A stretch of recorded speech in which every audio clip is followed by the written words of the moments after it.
Madame, Monsieur, bonsoir. Bienvenue dans ce numéro du Club de la Presse. Ce soir, deux sujets au menu. Les cardons mélo, Stéphane Kipré au sein du PPACI. La commission discipline s'est réunie cette semaine. On parlera aussi des 80 ans du PDCI-RDA. Le parti fixe les objectifs pour les années à venir. On en parle ce soir en plateau avec nos analystes. Saint-Claver Oula, bonsoir. Bonsoir, docteur Kolo. Bienvenue Saint-Claver, bienvenue également à Jérôme Dri. Bonsoir Jérôme. Bonsoir Kolo, heureux de te retrouver. Mais c'est un plaisir. Un plaisir également de retrouver Yacouba Sangaré. Bonsoir Yacouba. Bonsoir Kolo. Et Lanciné Bakayoko. Bonsoir Lanciné. Bonsoir Kolo Koulibaly. Alors messieurs, je vous souhaite la bienvenue. Bienvenue dans le Club de la Presse.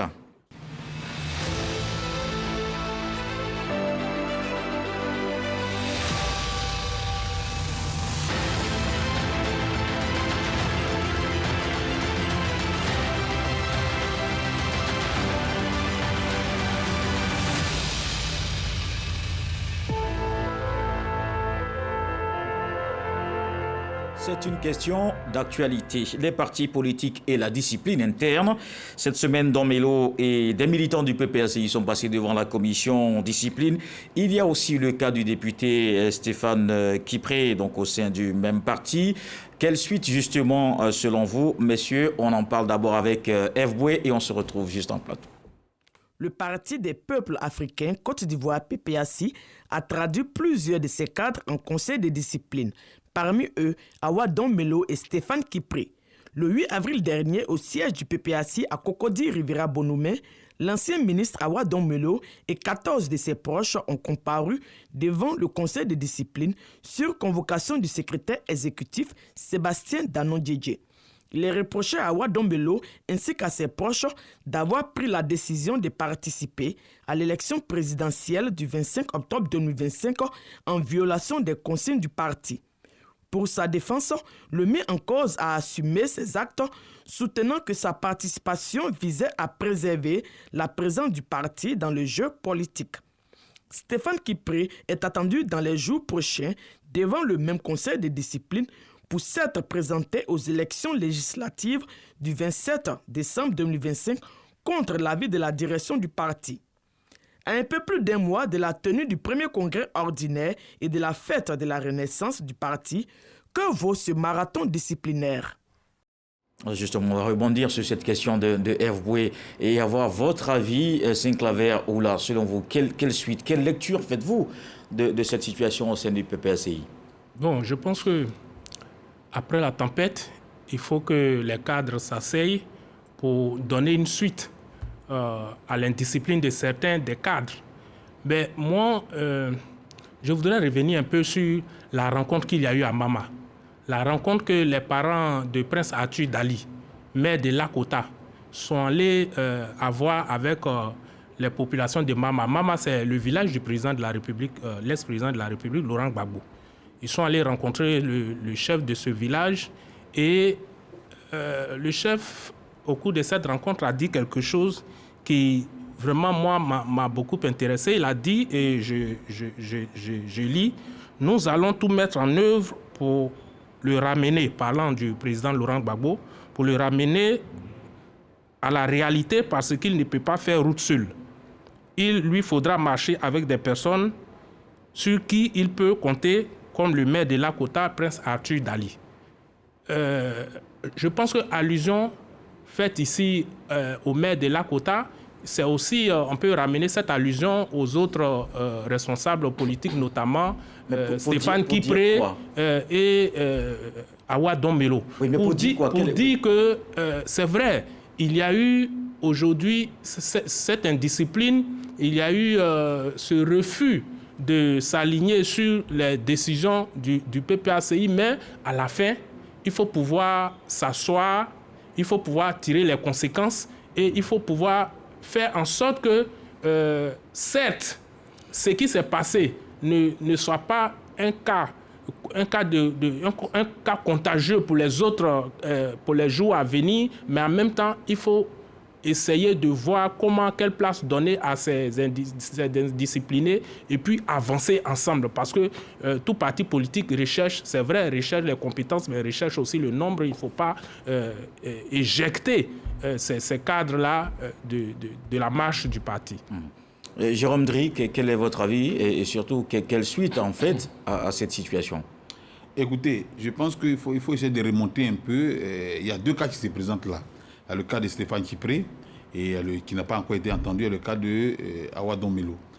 Dans le cas d'Awa Dombelo, déjà le 31 juillet 2025, à l'annonce de sa candidature, il avait été suspendu de ses fonctions de vice-président du PPACI. Et je pense qu'aujourd'hui, avec la saisine faite par le président exécutif Danou Guégué, qui a saisi le conseil de discipline, il s'agit maintenant de passer peut-être à une autre phase des sanctions des indisciplinés. Et sur cet aspect, moi je suis un peu d'accord avec ça. Vous savez, un parti politique est régi par des règles.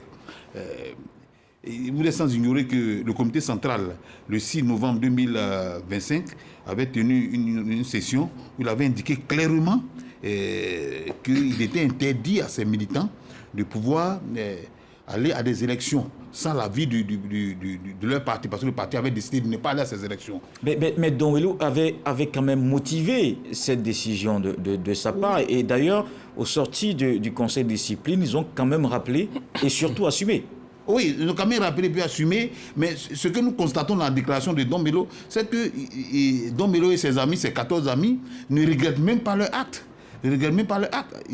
On a l'impression que ce n'est même pas un acte de discipline. Alors que quand on regarde dans le statut du PPACI à son article 8, il est clairement indiqué que c'est un acte de défiance à une décision du comité central qui avait indiqué à sa session du 9 mars, à bonne mémoire, 9 mars 2024, que c'est le président Gbagbo qui était le candidat du PPACI à ces élections et que personne d'autre ne pouvait défier cette décision.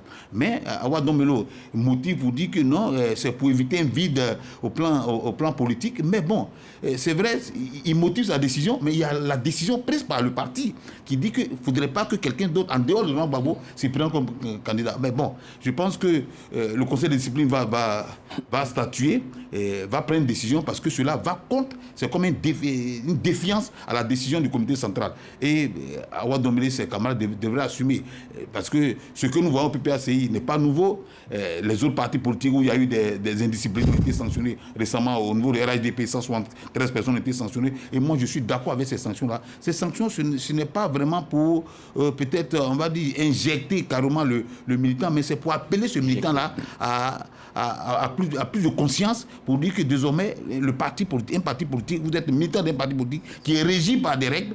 Il faudrait respecter ces règles, mais ces règles sont dures et ces règles vont contre votre commission, mais il faut d'abord respecter ces règles avant de pouvoir fonctionner. Oui, Jérôme Dri parlait d'éjecter, en fait, vous voulez dire exclure. Exclure, non, en fait, les militants Dombelo, éventuellement. Parce qu'il y a des niveaux de sanctions, il y a des niveaux de sanctions. Oui, bien sûr. Voilà. Est-ce que vous pensez que le conseil de discipline peut arriver jusqu'à ces niveaux de sanctions? Bon, je m'interroge. Je pense que c'est difficile de répondre, même si on regarde la lutte des choses, parce que Awa Dombelo et ses 14 collaborateurs sont restés droits dans leurs bottes. Ils ont clairement dit qu'ils assumaient pleinement leurs responsabilités et qu'ils ne regrettaient pas du tout le fait qu'ils aient choisi d'aller à l'élection présidentielle. Je pense que ce cas est un peu différent d'un cas d'indiscipline interne où un parti choisit des candidats et puis des gens refusent, par exemple, pour une élection locale, de se soumettre à la discipline du parti. Ça, il s'agissait d'apprécier la situation à la lumière des défis qui s'opposaient au PPACI. Le défi, c'était quoi? C'est que le PPACI a choisi un candidat qui n'était ni éligible ni électeur. Donc, quand on regardait objectivement, on savait que si le PPACI maintenait cette trajectoire, il risquait de ne pas avoir un candidat à l'élection présidentielle. C'est ce danger que Awa Dombelo a vu venir et ils se sont opposés à cela. Il a émis l'idée d'avoir une candidature de précaution. Moi, je pense que dans ce raisonnement, ils n'ont pas totalement tout faux.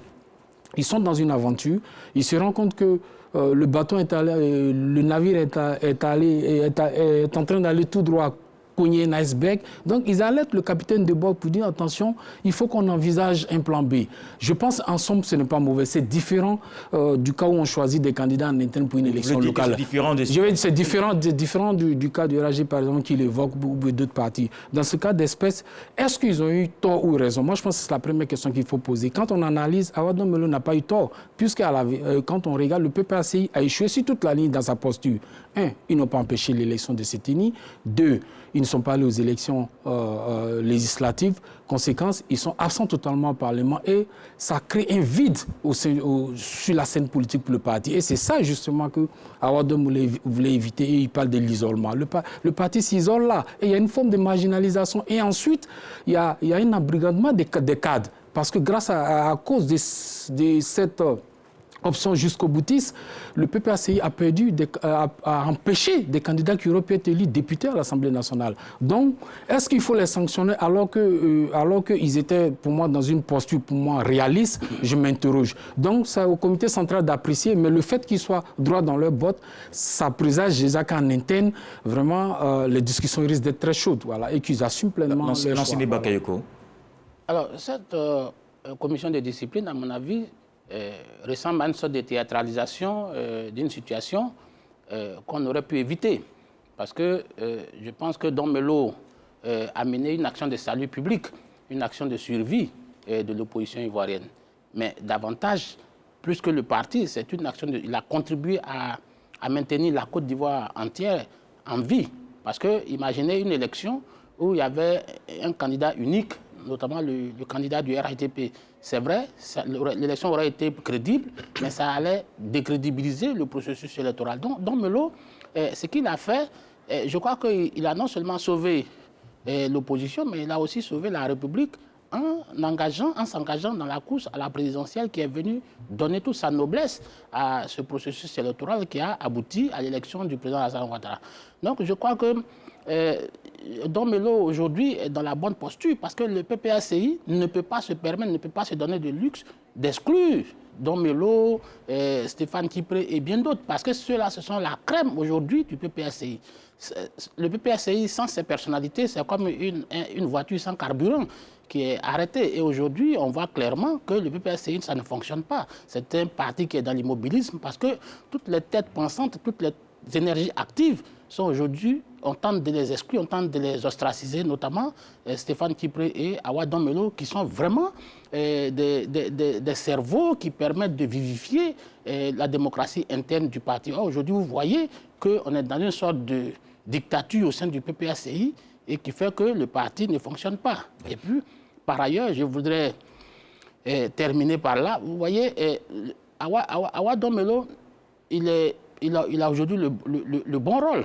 Il a le bon rôle parce qu'il a la stature de quelqu'un qui peut diriger le PPACI. Donc, si le PPACI veut faire preuve de réalisme, c'est d'intégrer cette valeur, c'est d'intégrer la capacité de Don Melo à mener un débat démocratique au sein du parti, d'avoir de la poigne, de savoir tenir tête, parce que Laurent Gbagbo et son clan avaient voulu entraîner la Côte d'Ivoire dans le chaos, mais heureusement que Don Melo était là et il a permis quand même à la Côte d'Ivoire d'exister. Et ça, on peut lui en savoir gré.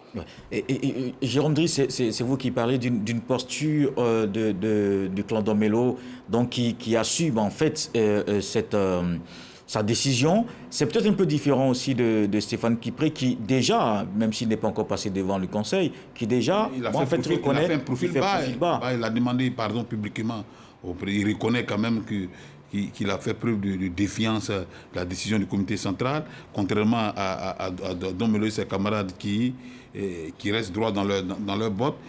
En même temps, quand on le dit, s'ils assument leur choix, il faudrait qu'ils soient aussi prêts à assumer aussi la sanction qui va encourir. Parce que quand on était de regarder un peu les têtes du PPACI, au niveau des sanctions, à la suspension, à la révocation au niveau des postes et à la mise à l'écart conservatoire, il y a tout ça, un degré de sanctions. Déjà, il avait été démis de son poste de vice-président, mais je pense que cette posture de Don Melo ça ne présage pas d'un bon avenir. Parce qu'au sein d'un parti politique, si vous restez dans cette posture, demain, cela peut encourager d'autres militants à rester dans d'autres postures. Et ça crée un désordre au sein d'un parti politique. Je le dis toujours, je dis un parti politique, c'est une association privée qui est régie par des règles.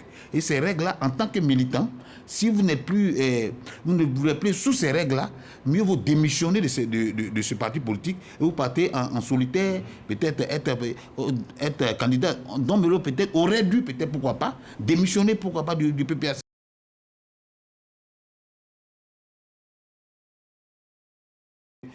Quand il dit que Don Melo a sauvé la Côte d'Ivoire, en quoi Don Melo a sauvé la Côte d'Ivoire?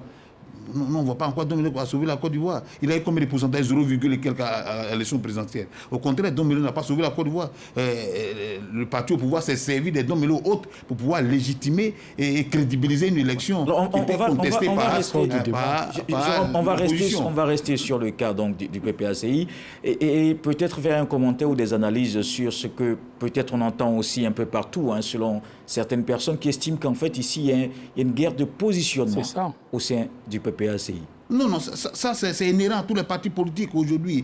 Quand vous voyez avec l'âge du président Laurent Gbagbo, il y a forcément le choc des ambitions qui se révèle autour de lui. Il y a le clan Don Melo, il y a d'autres clans encore qui, autour du président Gbagbo, qui cherchent à se positionner. Parce que, vous savez, nous partons d'une transition au niveau des différents partis politiques qui vont remettre peut-être le témoin à des cadres plus jeunes. Et cela, cette bataille de position, ce choc d'ambition se révèle forcément. Et à regarder de près, nous sommes dans cette bataille de choc d'ambition et de positionnement au PPACI.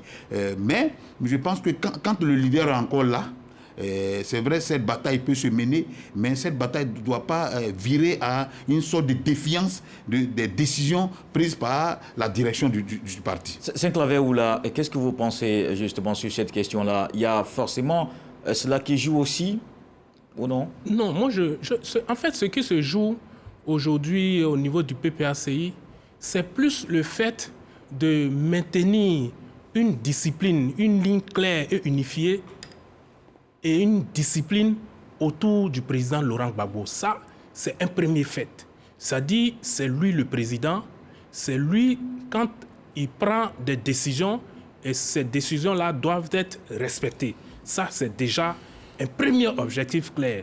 Après, il peut avoir le choc des ambitions autour de sa personne. Vous voyez, et sur ce point, on ne peut pas le dénier, même dans tous les partis politiques, même que ce soit au RHDP, le parti au pouvoir en ce moment, au PDCI, avec ce à quoi nous assistons. Et le PPACI n'est pas en reste. Mais ce qui se joue, comme je l'ai dit tantôt, c'est de faire en sorte que le président Laurent Gbagbo soit au centre de toutes les décisions qui se prennent et que quand ces décisions-là viennent de lui, que ces décisions-là soient respectées par l'ensemble de ses collaborateurs. Et c'est plus ça qui se joue que le positionnement personnel des uns et des autres. Non, moi je partage pas cet avis. Je pense qu'il y a clairement une guerre de positionnement autour du président Laurent Gbagbo. Mais je n'ai pas nié cela. Je voulais rappeler. Je n'ai pas dit qu'il n'y a pas de guerre de positionnement. Mais j'ai précisé que ce qui se joue essentiellement, c'est le fait que le président Laurent Gbagbo soit terminé. Si vous laissez Yacouba terminer, peut-être que vous allez mieux comprendre ça. Non, parce que comme il dit, il n'est pas d'accord. Non, mais on donne la parole d'abord. Je le répète, il y a clairement une guerre de positionnement. Je vais rappeler juste un fait. Quand, l'année dernière, quand Awa Don Melo a adressé un courrier, je vais dire, qui est censé être confidentiel au président Laurent Gbagbo, pour lui expliquer la nécessité, au regard de la situation, d'envisager une candidature de précaution. Qu'est-ce qui s'est passé? Ce courrier s'est retrouvé sur la place publique. Et puis, en étant modifié, Awa Don Melo a dénoncé cela. Donc, ça veut dire qu'autour du président Laurent Gbagbo, il y a un groupe de gens qui n'ont pas intérêt à ce que Awa Don Melo ait un positionnement fort dans l'appareil du parti. Donc il y a cette guerre de tranchées. Et ceux qui sont autour de Laurent Gbagbo aujourd'hui, c'est eux qui ont l'appareil, donc ils veulent profiter de cette situation-là aussi. Quel est le lien avec le courrier qui se retrouve sur la place publique? Non, si les gens mettent le courrier sur la place publique, il y a une volonté de le lécher. On l'a vu. Le courrier est sorti en tout cas. Awa Don Melo s'est plaint. Il a dit le courrier que j'ai adressé au président Laurent Gbagbo, ce n'est pas ce courrier qui s'est retrouvé sur la place publique. Il y a eu des modifications. Donc il y a une volonté manifeste de le présenter comme le traître et de le lyncher. Quels sont ceux qui ont intérêt à ce qu'il soit lynché sur la place publique? C'est des gens qui sont autour du président Laurent Gbagbo, qui le craignent en raison de sa stature, qu'ils prennent plus de volume, plus de dimension autour du président Laurent Gbagbo, ce qui peut être un handicap pour eux-mêmes, leur ambition, leur épanouissement politique. Donc il est clair qu'il y a ça. Et donc je pense que ces gens-là aussi qui sont autour du président Laurent Gbagbo peuvent se servir de cette commission de discipline pour l'affaiblir au maximum ou même quasiment le mettre à l'écart pour tenir l'appareil. Mais au-delà de tout ça, c'est l'avenir du PPACI qui se joue. Parce que le président Laurent Gbagbo, il a dit, même si le comité central, les cadres se sont réunis pour demander qu'il reste, quand on regarde objectivement la situation, il incarne plus le passé que l'avenir du PPACI. Donc, Donc, il est clair qu'aujourd'hui, il y a une vraie guerre de positionnement pour voir qui va prendre le contrôle du parti. Il ne faut pas le nier. Hein. Il ne faut pas voir juste le cas de la discipline. Hein. Sinon, je pense qu'Awa Don Melo ne serait pas resté et son camp ne serait pas resté droit dans leur botte. Parce qu'ils savent qu'au-delà même de l'affaire de discipline, ils ont des adversaires en face qui cherchent à les abattre. Lanciné, Bakayoko. Non, moi, je pense que clairement, il y a une guerre de positionnement, mais en réalité, une guerre de positionnement sans objet. Mais avant ça, je voudrais quand même revenir sur ce que Saint-Claver dit, que Laurent Gbagbo doit être l'alpha et l'oméga, ces décisions doivent être incontestées, incontestables. Non, je crois que si la décision elle est unique, il faut évidemment, dans un système démocratique, que cette décision soit dénoncée. Et Laurent Gbagbo ne pouvait pas aller aux élections présidentielles, ça même, celui même qui a eu le bac, qui n'a même pas fait une seule année en sciences juridiques, savait clairement que Laurent Gbagbo ne pouvait pas aller aux élections. Et donc, Laurent Gbagbo, en cherchant à tout prix à aller aux élections, cherchait une ligne de fracture au sein de la population ivoirienne, voulait entraîner la Côte d'Ivoire vers quelque chose d'un peu inqualifiable. Or, Don Melo, qui est foncièrement républicain, ne pouvait pas accepter que son pays bascule dans le désordre et probablement dans la guerre. Non, Don Melo, c'est quelqu'un quand même qui a une stature internationale, il a une légitimité au plan international ou au plan intérieur, et donc il est vraiment un candidat, une suppléance putative par rapport à Laurent Gbagbo, dans la course à la direction du PPACI. Donc, il est évident que Don Melo est donc un candidat, une personnalité à abattre. Mais je crois que ça va avoir du mal à passer. En tout cas, si le PPACI cherche à maintenir sa survie, ça va être difficile parce que la plupart des gens qui sont aujourd'hui contre Don Melo autour de Laurent Gbagbo ont plus été célèbres dans le passé que dans le présent, encore moins dans l'avenir. Parce que ne me dites pas que les Djiréoulou, les Odette Soye, les Marie-Odette Lorugnon, les choses d'Ano Didier sont des gens du présent. Non, ils sont des gens du passé. L'avenir aujourd'hui, c'est eux qui dirigent le parti. C'est Prince Dali.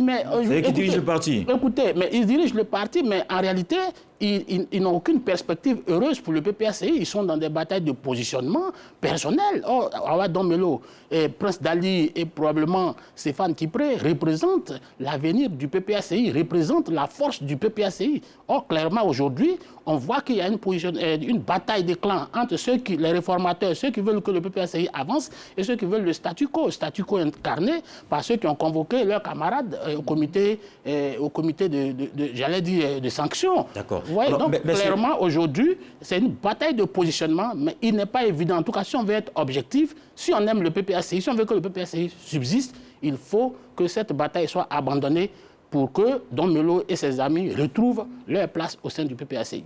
Mais Bakayoko, nous sommes en train de parler du PPACI qui est une organisation qui a ses règles, qui a sa discipline.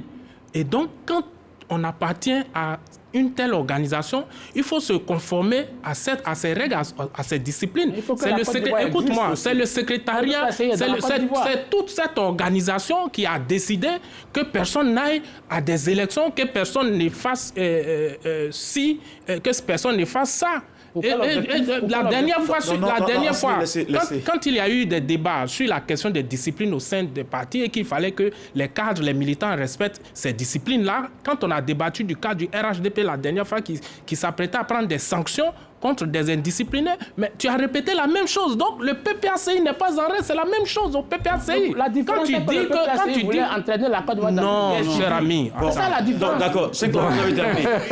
Jérôme Dri, s'il vous plaît. Jérôme Dri. Écoutez, Bakayoko, c'est faire la part belle à l'indiscipline dans les partis politiques. Donc Bakayoko accepterait qu'au RDP, par exemple, les gens défient le président Hassan Ouattara quand ils prennent une décision. Il accepterait, par exemple, qu'au PDC, les gens défient le président Tiam qui prend une décision. Non. Un président, une association, le PPACI est un parti politique dirigé par un président. Une décision prise par ce président doit être respectée. Parce que cela va de la discipline du parti. Il y a une nuance. Au PDC. Non, il n'y a pas de nuance. Quand il parle des présidents de la PPACI, l'institution.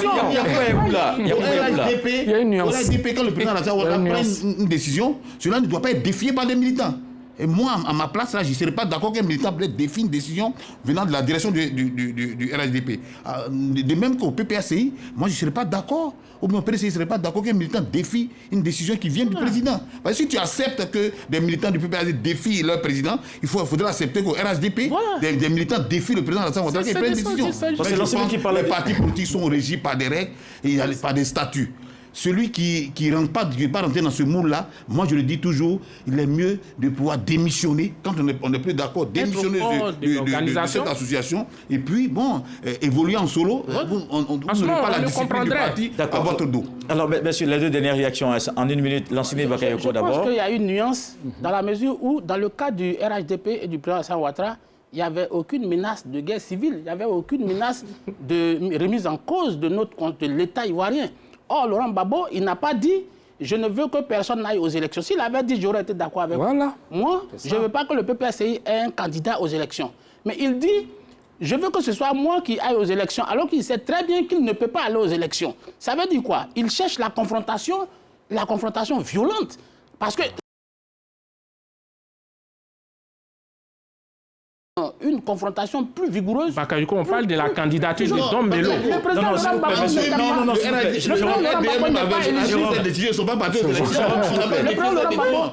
Gbagbo n'est pas éligible.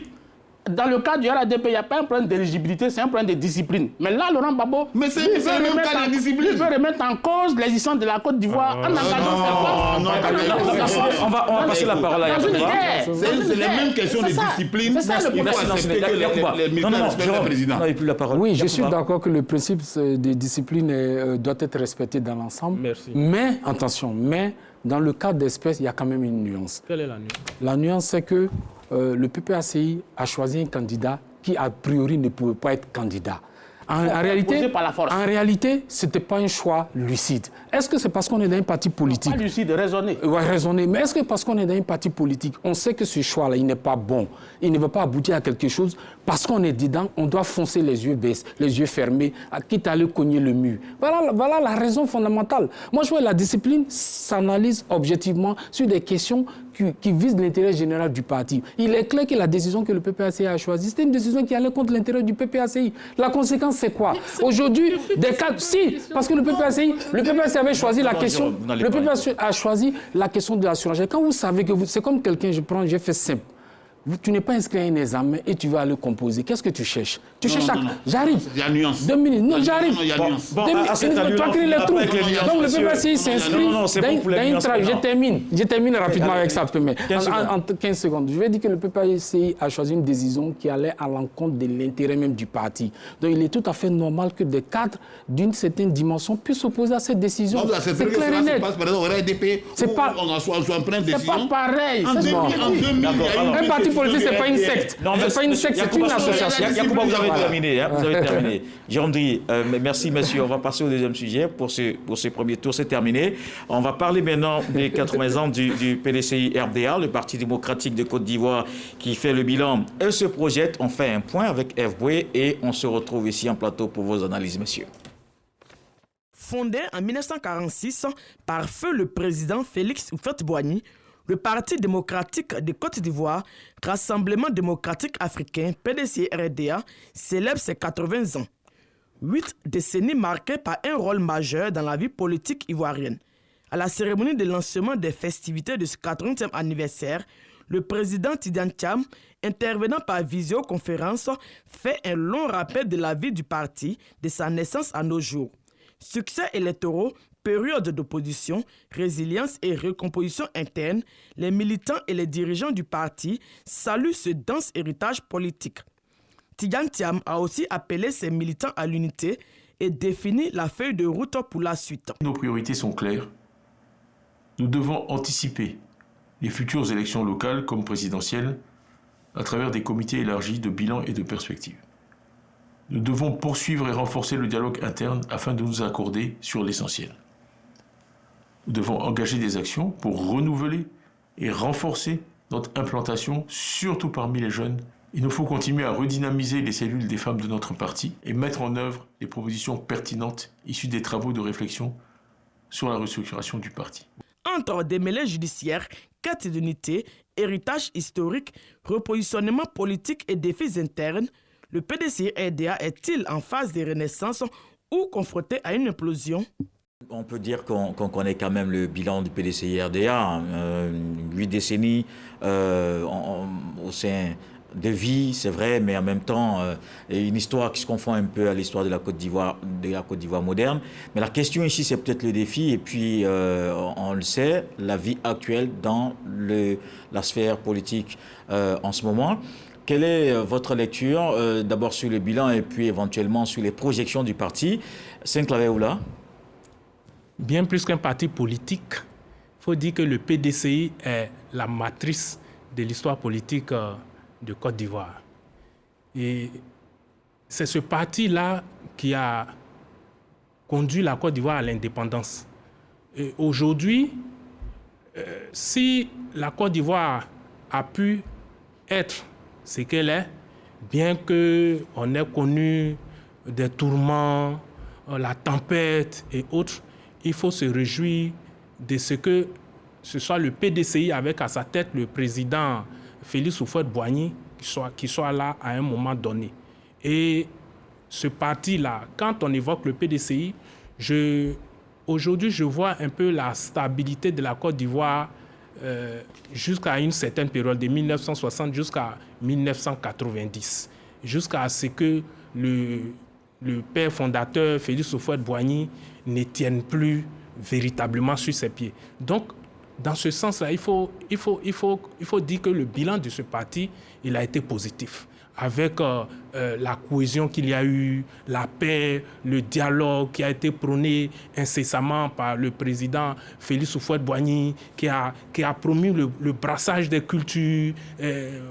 Quand à l'époque, vous êtes élève dans une région du Nord, que vous êtes admis à l'entrée en 6e ou bien à l'entrée en seconde, vous pouvez vous retrouver dans une famille d'accueil au Sud, au Nord, à l'Est, à l'Ouest. Il y a eu vraiment ce brassage et jusqu'à une certaine période, vraiment, on ne jugeait pas l'Ivoirien par son faciès ou bien par sa religion ou bien par toute autre chose. Donc, ça, c'est un bilan notable. Le PDCI aussi a promu des compétences des cadres. Et vous avez vu avec ce qu'on a appelé l'aventure de 1948 à l'époque, je pense que c'est 46. Voilà, 46 à l'époque. Et ça, c'est des choses qui sont notables. Jusqu'à ce que, à un moment donné, il y ait vraiment ce glissement, ce basculement qui soit fatal au FPI, jusqu'à ce qu'il se trouve aujourd'hui en tant que acteur dans la mêlée avec les autres partis politiques. Yacouba Sangaré. Bon, moi, en termes de bilan, je verrai 3 vies. Une première vie de 1946 à 1994, marquée par l'ère Houphouët-Boigny, qui a, comme il a dit, caractérisé la stabilité, la cohésion, la fraternité, le brassage, et surtout un parti implanté dans tout le pays. Ensuite, il y a une deuxième vie, celle du président Bédié, qui commence, pour moi, là-bas commence la descente aux enfers, à partir de 1994 jusqu'à son décès en 2023, où le PDCI a ramé à contre-courant des idéaux qui ont porté sa création, sa naissance, à savoir la cohésion, pour devenir un parti qui a porté un concept, l'ivoirité, qui malheureusement a occasionné la fracture sociale en Côte d'Ivoire. Ensuite, la troisième vie, c'est celle qui a commencé en décembre 2023 à Tidjam Thiam, où là, vraiment, on est en chute libre, quasiment dans les profondeurs abyssales je ne sais pas quel est le mot que je pourrais dire pour qualifier. En tout cas, le parti est tombé très bas. Ce que je note, c'est qu'il y a eu deux transitions qui ne sont pas très bien passées. La première transition, c'est entre Houphouët et Bédié. Si la transition administrative s'est bien passée, c'est-à-dire que Bédié a légalement hérité du parti, mais il n'a pas supporté l'héritage politique d'Houphouët-Boigny avec le PDCI. On a vu ce qui est devenu le PDCI, contrairement à ce qu'il était avant, c'est devenu autre chose. La deuxième transition qui est aussi néfaste, qui est aussi mauvaise, c'est la transition de Tidjam Thiam, qui, elle, s'est doublement mal passée. D'abord au plan administratif, parce qu'on sait comment le Congrès s'est passé, avec l'écartement des candidats sans respecter seulement les tests. Et puis ensuite, il ne porte pas assez l'héritage politique. Il n'a pas aussi réussi à ramener la cohésion qui caractérisait le PDCI. Sur son règne, la division s'est amplifiée. Aujourd'hui, le parti se trouve fracturé.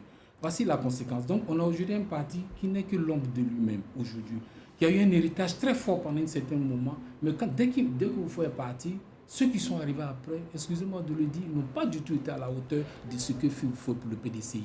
Et c'est eux qui portent aujourd'hui l'entière responsabilité du déclin du parti. À partir de 2023, là même, c'est sûr, déplorable. Oui, c'est sûr que Jérôme, qui a le sourire en coin, n'est pas d'accord avec vous, Yacouba Sangaré. Yacouba dépeint la situation, un parti qui... Bon, je souris. Quand il dépeint, il oublie la transition de 2005 à 2010, où le PDCI a aidé le RHDP à porter le RHDP au pouvoir. Il oublie cette partie. Il essaie de biffer cette partie-là. Bon, je lui concède ça. Mais je pense que c'est 80 ans de lutte. Le PDCI aujourd'hui est vu comme le pilier de la politique ivoirienne. Mais je vais dire le sous-bassement même de toute la politique ivoirienne. Quand vous essayez de regarder tous ces partis politiques, que ce soit la quasi-totalité des partis politiques aujourd'hui qui sont sur la scène politique ivoirienne, sont sortis du PDCI-RDA.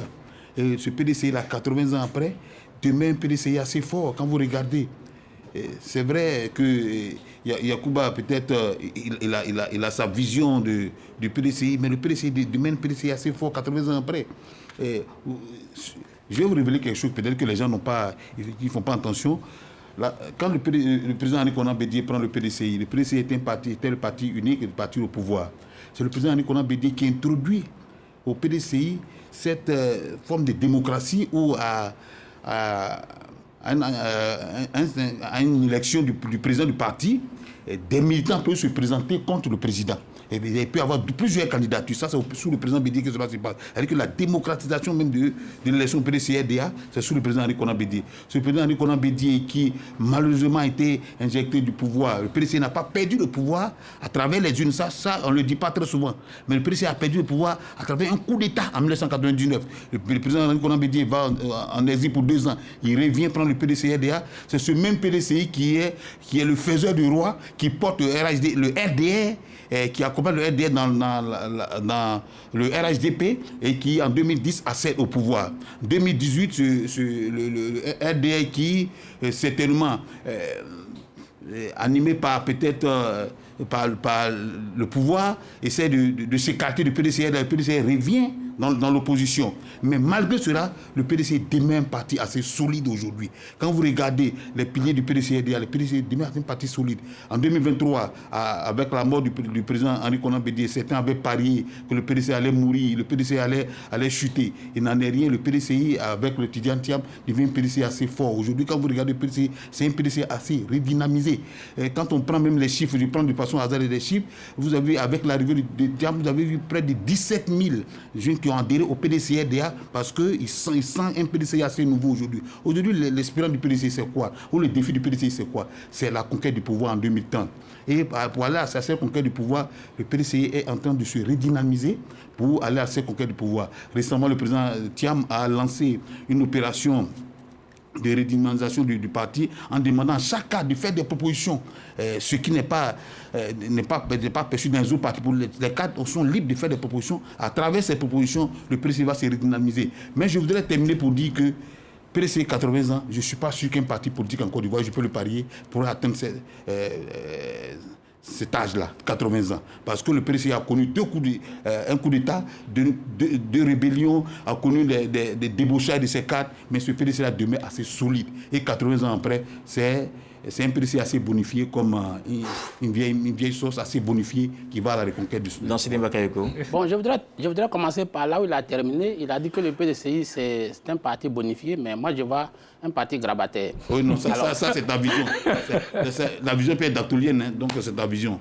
Donc je disais que je vois un parti grabataire, parce qu'après 80 ans, le parti n'a pas su se réinventer. Mais Sangaré a dressé les 3 temps du PDCI-RDA. Et je suis entièrement d'accord avec lui. Donc c'est pour ça que moi, je ne me contenterai que de donner quelques notes. Le PDCI de Félix Houphouët-Boigny, je rappelle que Félix Houphouët-Boigny, c'est un patrimoine national. Donc personne ne doit s'arroger le président Félix Houphouët-Boigny parce qu'il représentait l'ensemble de la Côte d'Ivoire dans une situation monopolitique. Donc forcément, Houphouët-Boigny, personne ne doit objectivement s'arroger la paternité du président Félix Houphouët-Boigny. Donc, du temps de Félix Houphouët-Boigny jusqu'en 1994, si je devais noter, c'est 20 sur 20. 20 sur 20, Félix Houphouët-Boigny, c'est 20 sur 20. À la tête du PDCI. Oui, à la tête du PDCI et de la Côte d'Ivoire, c'est 20 sur 20. Maintenant, après, le président Henri Konan Bédié est venu. Là, c'est à peu près 6 sur 20. Et aujourd'hui, avec Tidjane Thiam, c'est 0 sur 20. Parce que, voilà, tu ne pourrais pas donner mieux que ça. Oui, est-ce que le professeur n'est pas un peu sévère? Oui, mais j'explique. J'explique. Parce qu'avec le président Félix Houphouët-Boigny, vous avez vu, c'est lui, l'ancrage démocratique, les progrès, les avancées sociales, les avancées économiques, c'est Félix Houphouët-Boigny qui les a instaurés. Et quand le président Henri Konan Bédié vient, lui ne s'occupe pas de ce qui intéresse les Ivoiriens. Il se préoccupe des choses superficielles. Les 12 chantiers de l'éléphant d'Afrique. Jérôme, s'il vous plaît. Pour son intérêt personnel à lui. Et donc, il crée le concept de l'ivoirité. Il oublie ce pourquoi il a été porté à la tête. Les chantiers, tout reste théorique. On parle de 12 chantiers d'Afrique, mais c'était quasiment théorique. Donc, finalement, il n'y a pas eu de contenu. Si ce n'est Alassane Ouattara qui est venu donner aujourd'hui un contenu à ces travaux dont vous parlez, c'était des choses sur papier. Et puis, Tidjane Thiam est venu. Bon, là, lui, il est venu par la fraude. Donc, et ça, il a cet art congénital.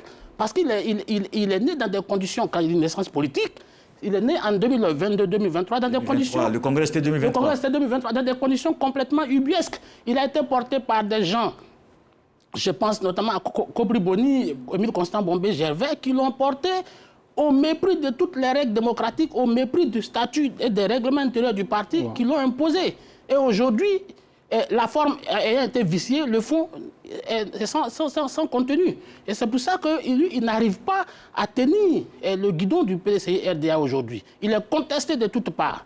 Maintenant, je voudrais juste relever quelque chose. Tu as dit le PDCI a été chassé du pouvoir par un coup d'État. Mais c'est parce que le parti n'avait pas d'ancrage, n'avait plus d'ancrage au sein de la population ivoirienne qu'un petit vent, Donc tu soutiens le coup d'État. Écoutez, je n'ai pas dit... Tu légitimes le coup d'État. Jérôme, il faut le dire. Laissez-le terminer. Je ne justifie pas les coups d'État. Non, tu justifies les coups d'État. Je suis foncièrement contre les coups d'État. Non, tu n'es pas contre les coups d'État. Bon, je prête-moi de l'argent, ne me prête pas des mots. Moi, je suis foncièrement contre les coups d'État. Et donc, si le président Henri Konan Bédié a été enlevé du pouvoir en moins de 24 heures, c'est parce qu'en réalité, il n'avait pas d'ancrage au sein de la population. Parce qu'il y a eu un coup d'État en 2020. Un coup d'État en 2020 orchestré par beaucoup de personnes, ce qu'ils ont appelé le CNT. Mais au regard de l'ancrage, de l'harmonie, l'osmose... Non, ce n'était pas un coup d'État. Non, alors, messieurs, on sort du débat là. De toute façon, on ne va pas refaire l'histoire. Messieurs, non. Messieurs, on ne va pas refaire l'histoire. Allez vers la fin de votre idée. Au regard de l'osmose qu'il y avait entre le président élu, le président Alassane Ouattara et le peuple ivoirien s'est dressé pour dire non. Ouais. C'était contrairement au président Bédié où le peuple a ouvert les vannes, a ouvert le boulevard pour que ceux qui voulaient le pouvoir s'installent. En 2020, la population ont dit nous ne voulons pas. Nous ne voulons pas de coup d'État contre le président Ouattara. Ils ont fait obstruction, ils ont fait barrage et la Côte d'Ivoire se porte aujourd'hui. Une minute pour réagir sur les C'est désolant quand même d'attendre Bakayoko faire l'apologie de coup d'État. Non, je suis contre le coup d'État. Non, tu n'es pas contre le coup d'État. Tu ne peux pas te satisfaire parce qu'il y a un coup d'État en Côte d'Ivoire. C'est trop grave pour la démocratie en Côte d'Ivoire. Donc aujourd'hui, s'il y a un coup d'État, toi, tu fais l'apologie d'un coup d'État. Non, c'est pas vrai. Il y a eu un coup d'État. Le PDCI n'a pas perdu le pouvoir par les unes. Jusqu'à plus du côté, le PDCI n'a jamais perdu le pouvoir par les unes. Ce n'est pas un coup d'État. Il faut condamner. Il faut condamner. Un coup d'État, il faut condamner. Mais si tu te mets t'asseoir sur un plateau d'une chaîne nationale pour dire que non, ce coup d'État, c'est parce qu'il n'y a pas d'enclave, non, c'est trop scandaleux de le dire. Et je pense qu'il faudrait que Bakayoko puisse se ressaisir. Un coup d'État, quelle que soit sa forme, n'est pas un bon coup d'État. Quelque chose, ça n'est pas beaucoup d'État. Et je vais dire, je vais revenir pour dire que, vous savez, l'employé un thème tout à l'heure, et que j'ai eu le moyen de retirer, le président Thiam n'est pas venu à du PDCI par la fraude. Qu'est-ce qu'il appelle la fraude? Il y a eu qu'on appelle ça, des élections.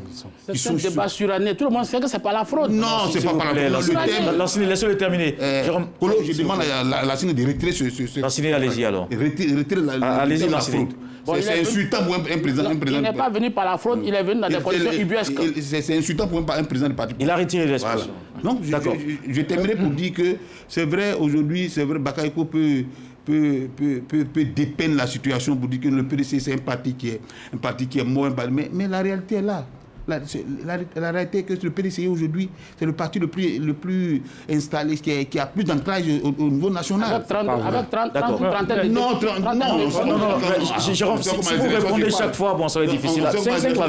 C'est clair. Oui, moi, j'aimerais reprendre un peu Bakayoko au mot. Quand il distribue les notes, il a donné 20 sur 20 à Houphouët-Boigny, il a donné 6 à Bédié et il a donné 0 à Tidjane Thiam. Bon, Houphouët n'est plus vivant, Bédié aussi n'est plus vivant. Bon, je pense que quand il donne 0 maintenant à Tidjane Thiam, qui est toujours à la barre, bon, moi, j'attends de le voir à la barre jusqu'à ce qu'il ne soit plus à la tête du PDCI pour pouvoir le juger. S'il a eu 0 aujourd'hui, étant donné qu'il est toujours à la manette, il peut avoir demain 20 sur 20 comme Bédié. Donc, on attend, on l'observe. Il est encore à la barre. Ouais. D'accord, monsieur. 1 minute pour parler de la cohésion. Oui, parce que la célébration a été particulière quand même. Tous les partis politiques ont été associés à... Oui, bon, on entend donc un débat sur l'absence du PPACI, mais le RHDP et tous les autres partis politiques étaient bel et bien là. Et comme je le dis... En dehors donc du cas du PPACI, éventuellement vous allez en parler. C'est dans l'esprit justement de cette cohésion, non, Jérôme? Oui, c'est dans l'esprit de cette cohésion, c'est les alliés qui ont été invités, mais ça a été vraiment un quiproquo. Je pense que le secrétaire général du PPACI, qui est déjà Gervais, a essayé de rétablir un peu la situation. Et le courrier est arrivé, ils n'ont pas pris connaissance du courrier, ça a été un quiproquo. Il a même indiqué que les deux parties vont se rapprocher pour se parler. Je pense que la question que cela soulève, est-ce que cela a eu un impact négatif sur la cérémonie? Je dis non, la cérémonie s'est bien passée, un allié n'a pas pu être présent. Je pense que c'est des choses qui s'arrangent après, mais cela ne doit pas enflammer une polémique pour indiquer qu'il y a déchirure entre le PPACI et le PDCI. Il n'en est rien. Ça a été une situation qui sera peut-être réglée entre les deux partis politiques. L'enseignant Bakayoko. Moi, je ne banalise pas le quiproquo qui a eu lieu entre le PDCI et le PPACI. Ça veut dire que l'attelage qu'ils sont en train de mettre en place, ou bien qu'ils ont mis en place sous forme d'accord ou bien de position d'alliés, je crois que c'était un marché de dupes. Et je crois que c'est ce qui se prolonge aujourd'hui dans cette histoire de courrier. En tout état de cause... C'est négatif, hein, toi. Oui, mais c'était un contrat... Puisque personne ne veut aujourd'hui assumer, disons, la patente, mais l'échec de la présence du PPACI. Chacun se donne des excuses. Ça veut dire que c'est des choses qui ne sont pas souvent bien ficelées, mais ils sont dans une relation... objectif, enlever le RHDP du pouvoir, simplement. Il n'y a pas de projet, il n'y a pas de vision. Donc, c'est ça qui traduit cela. Maintenant, où je voudrais terminer, ça veut dire que la place du PPACI, la place du PDCI, c'est aux côtés des oufouettistes. C'est de ça qu'il s'agit en réalité. La place du PDCI, c'est aux côtés des oufouettistes incarnés aujourd'hui par le président Alassane Ouattara. Et donc, je pense que le PDCI devrait regarder cette chose en profondeur, savoir que l'aventure dans laquelle il s'était précipité en se mettant du côté de ceux qui ont les plus grands détracteurs du président Félix Houphouët-Boigny, il devrait quand même se désolidariser de ce groupe pour se ranger du côté de ceux qui ont vénéré le président Houphouët-Boigny, en l'occurrence le président Alassane Ouattara. Juste après, c'est un claver.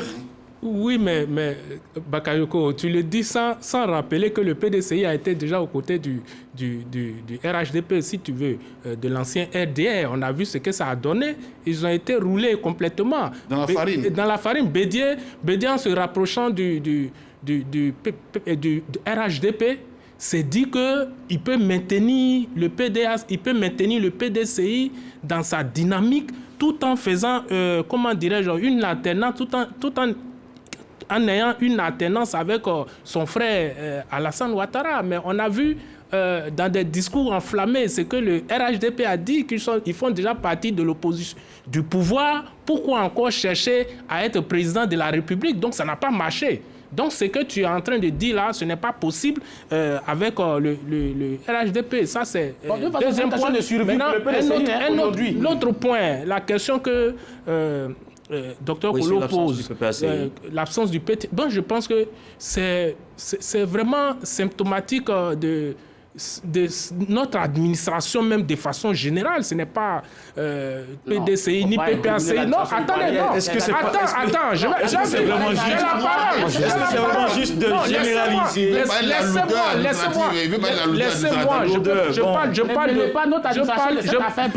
Je parle de beaucoup de choses. Vous savez, bon, pour un anniversaire 80 ans, ce n'est pas quand même la veille qu'on va déposer un courrier, même si c'est fait le matin, si c'est fait l'après-midi, si c'est fait le soir. Et puis quand le courrier arrive, bon, on nous parle du service qui ne cherche pas à voir l'objet et tout ça. Or, quand on dépose un courrier, le courrier suit un circuit. Et puis, quand ça monte, il faudrait qu'on valide et puis on constitue un groupe qui sera présent. Je peux te rétorquer. Vous aurez voir tout des paroles. Le président du PPACI, qui est un grand historien reconnu au plan international, qui est un grand historien, devrait savoir que l'anniversaire du PDCI, c'était le 9 avril. Oui, mais attends, je n'ai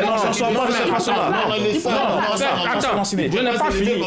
J'ai la parole. 15 secondes, allez-y vite. Bakayoko, si toi tu as un grand événement marquant de ta vie aujourd'hui, que moi tu dois m'inviter, tu prépares ton événement des mois avant, tu ne vas pas attendre la veille là aujourd'hui sans connaître mon programme, sans maîtriser mon programme, tu vas me déposer un courrier. Mais non, ça ne se fait pas comme Merci ça. Merci Saint-Claver. Il y a tout un protocole qu'il faut suivre. Saint-Claver, oui. D'accord, avant ça, rapidement, je vais faire en 30 secondes une précision concernant ce que Jérôme a dit en disant que le PDCI a un ancrage national. Les élections locales sont révélateurs de l'assise d'un parti politique. Au législatif, laisse-moi finir. Au législatif, le PDCI n'a pas été capable de présenter des candidats pour les 255 sièges de l'Assemblée nationale. C'est tellement révélateur pour montrer que le parti n'a pas d'ancrage. Il ne faut pas dire des choses qui ne sont pas vraies. Maintenant, pour revenir maintenant à cette histoire de l'absence du PPACI. Non, mais il est clair qu'on est dans un jeu clair-obscur politique. Depuis les législatives, il y a une rupture entre les deux partis. Il faut le reconnaître, même si ce n'est pas proclamé, ils sont en froid, il ne faut pas se voiler la face. Les deux ont boycotté ensemble la présidentielle et le PPACI n'est pas allé aux législatives. Le PDCI est parti aux législatives sans même se préoccuper du PPACI. Et je suis sûr que le PPACI a gardé son travers de la gorge. Et donc ce jeu de courrier qui est arrivé, on n'a pas été informé. Quand on est allié là, on est au courant des préparatifs depuis de longs mois. Donc, pour moi, c'est juste un jeu clair-obscur pour se jeter la responsabilité. Il y a un froid, entre les deux aujourd'hui. On ne peut pas le nier. C'est pas vrai. Il y a un froid. Il y a un froid. Je dis, même si le courrier est arrivé à 19h, à 21h, si le PPACI voulait être à cette cérémonie, le PPACI serait allé à cette cérémonie. La précision de Jérôme. Non, juste une précision. Je suis un peu surpris de la réaction de la quand il demande, non, il fait la cour, il demande au RADP de faire la cour au PDCI, mais un parti qui n'existe pas, un parti que tu incrimines, il fait la cour, Bakayoko reconnaît que c'est le PDCI qui a porté le RDA au pouvoir. Donc le PDCI demeure le pilier. Le RADP a besoin de vestiges du PDCI.